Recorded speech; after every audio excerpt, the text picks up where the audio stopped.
अंबाला में पूर्व राज्य मंत्री असीम गोयल के नेतृत्व में आए दिन भाजपा मजबूत होती जा रही है। इसी कड़ी में आज गांव उगाड़ा के सरपंच अपने दर्जनों साथियों के साथ बीजेपी में शामिल हुए। पूर्व राज्य मंत्री असीम गोयल ने सरपंच सहित ग्रामीणों को बीजेपी का पटका पहनाकर पार्टी में शामिल करवाया। इस मौके पर असीम गोयल ने नए सदस्यों का भाषण में स्वागत करते हुए कहा कि आज भाजपा के प्रति लोगों का विश्वास बढ़ रहा है, दूसरी पार्टियों में भगदड़ मची है। असीम गोयल ने कहा कि जो कांग्रेस मुक्त अंबाला का सपना हम साकार करने जा रहे हैं।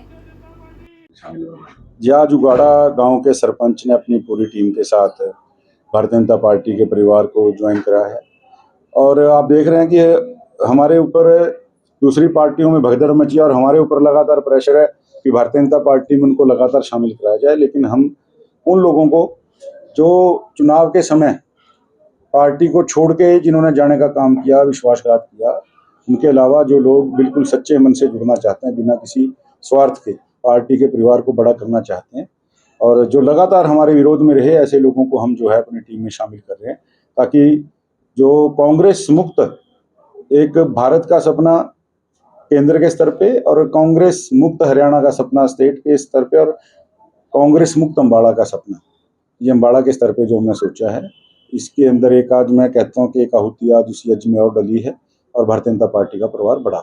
हरियाणा विधानसभा का मानसून सत्र समाप्त हो चुका है, लेकिन कांग्रेस इस सत्र में भी अपना नेता प्रतिपक्ष नहीं चुन पाई। इस मुद्दे पर कांग्रेस को घेरते हुए असीम गोयल ने तीखा हमला बोला। गोयल ने कहा कि कांग्रेस की अंदरूनी लड़ाई जग जाहिर है। उन्होंने कहा कि जो पार्टी अपना एलओपी नहीं चुन पाई वो अपनी मजबूती की बात छोड़ दे। ये खुदा अपना नेता नहीं चुन पा रहे, ये जनता के लिए क्या करेंगे। उन्होंने कहा कि कांग्रेस का सिस्टम पूरी तरह फेल है। देखिए, कांग्रेस की ये वैसे तो अंदरूनी कमजोरी सारे सामने आ रही है।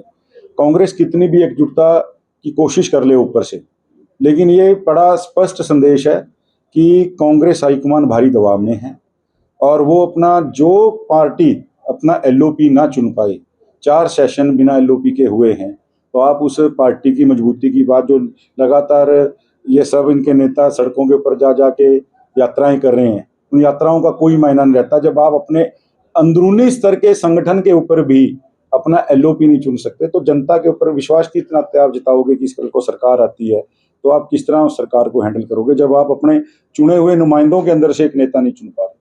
कांग्रेस का सिस्टम पूरी तरह से फेल है। ये लोकतंत्र की बात करते हैं, लेकिन कांग्रेस के अंदर लोकतंत्र नाम की कोई चीज नहीं। हरियाणा विधानसभा में मुख्यमंत्री नायब सैनी ने 1984 के दंगा पीड़ितों के लिए बड़ी घोषणा की है, जिस पर प्रतिक्रिया देते हुए पूर्व राज्य मंत्री असीम गोयल ने कहा कि ये नायाब सरकार का नायाब फैसला है। ऐसा फैसला वही सरकार और वही व्यक्ति ले सकता है जिसमें संवेदना होगी। पूर्व मंत्री ने कहा कि बड़े कत्लेआम के लिए कांग्रेस ने आज तक माफी नहीं मांगी।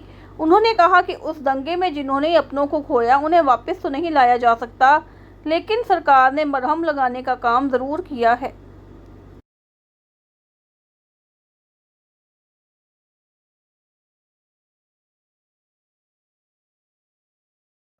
देखिए, ये सरकार का मैं कहता हूँ नायब सरकार का एक नायाब निर्णय, एक जो मैं समझता हूँ जिसके मन के अंदर संवेदना होगी, जो संवेदनशील होगा, ऐसा व्यक्ति ही केवल इस बारे में सोच सकता है, ऐसी सरकार इस बारे में सोच सकती है।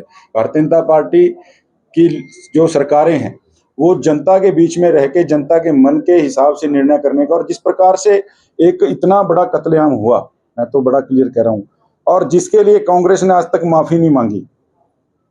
अगर उनको तो वापस लाया नहीं जा सकता, लेकिन उनके परिवार के लोगों को अगर किसी नाते भी थोड़ा सा संबल देने का काम हम कर सकें तो नायब जी ने ये बहुत एक सराहनीय कदम जो है उठाया है। निश्चित रूप से उनके घाव के ऊपर थोड़ी मलहम लगने का काम होगा।